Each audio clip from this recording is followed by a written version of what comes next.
government's obsession with corporate incentives has only favored big businessmen, where small businesses and laborers have got hurt. For some people, rules, laws, acts mean nothing. गरीब लहरों पे पैरे बिठाए जाते हो, समंदरों की तलाशी कोई नहीं लेता. More than 17.5 lakh Indians have acquired foreign citizenship of another country in the past decade. An estimated $21,300 millionaires left India in the past 3 years alone. तुमसे दूर जाने की ख्वाहिश नहीं, पर तुम्हारी शक की नजर से बहुत डर लगता है. This is what people are telling this government. The government's obsession with corporate incentives has only favored big businessmen, where small businesses and laborers have got hurt. You slashed corporate income tax in 2019 from 30% to 22%. Has private investment picked up? No. So who have these tax cuts benefited? Let me look at just one example. Let's not forget that all tax rules are written for Vishwakarma's India, not for Kuber's India, not for favorite businessmen. When it comes to crony capitalists, there are special rules.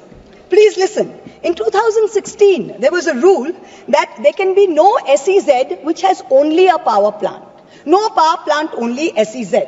But for a very special friend, Mr. A, this was done in Godda, Jharkhand. Mr. A received not only billions in benefits during the capex phase, but receives an ongoing benefit on no import duty for importing coal, no coal cess, no domestic supply obligation. Savings of clean energy cess were 320 crores per annum, custom tax and GST benefits were another 2,000 crores. Now that things with Bangladesh have soured, the government has said you can sell power domestically, but have you recovered the back interest and the taxes which were meant for the SEZs?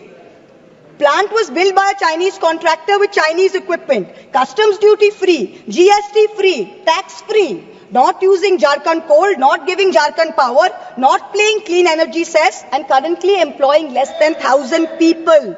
For some people, rules, laws, acts mean nothing.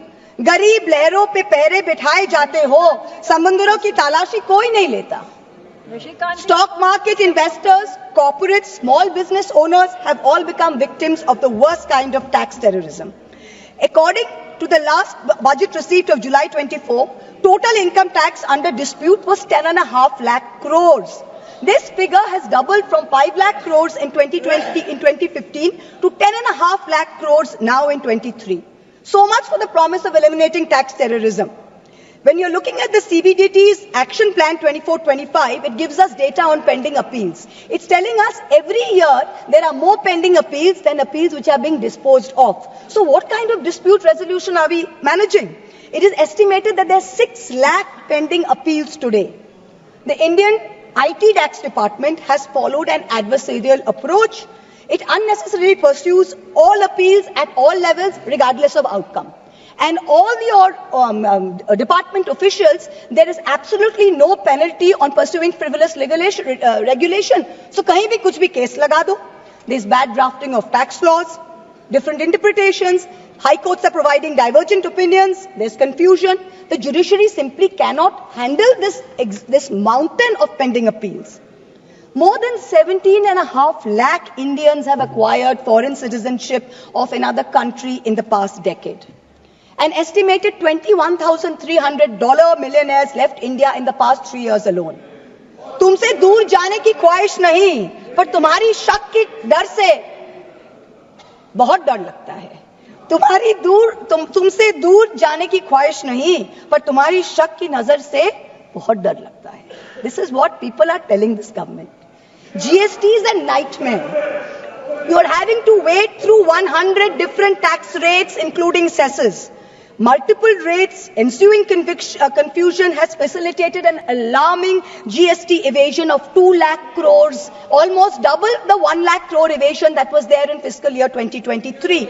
18,000 fraudulent entries have been uncovered. Many more are likely. Senator Barry Goldwater, the Republican senator in the United States, famously said that the Income Tax Act has created more criminals than any other act of government. This is really proving true in India's case. Honorable Chairperson, the government's draconian taxation policies have turned our stock market into a breeding ground for tax uncertainty. Let's examine the facts, they're mind-boggling. 2004 capital gains tax eliminated, replaced by a 0.1% securities transaction tax. 2018 BJP government reintroducing 10% long-term capital gains tax. 2024 this long-term capital gains hiked to 12.5%. Short-term capital gains increased from 10% to 15% in 2018 to 20% in 2025. Securities transaction tax hiked by 60% in 2024. Corporate dividends, once taxed at flat 15%, are now taxed at slab rates with TDS. The government and the SEBI have together destroyed wealth creation in the stock market, both domestic and foreign. When you have Europe, when you have the US, you have Singapore, who are aggressively attracting investors, we are driving them away with policy arrogance and excessive taxation. News nation अब WhatsApp पर खबरों के ताजा update के लिए news nation के इस QR code को स्कैन करें।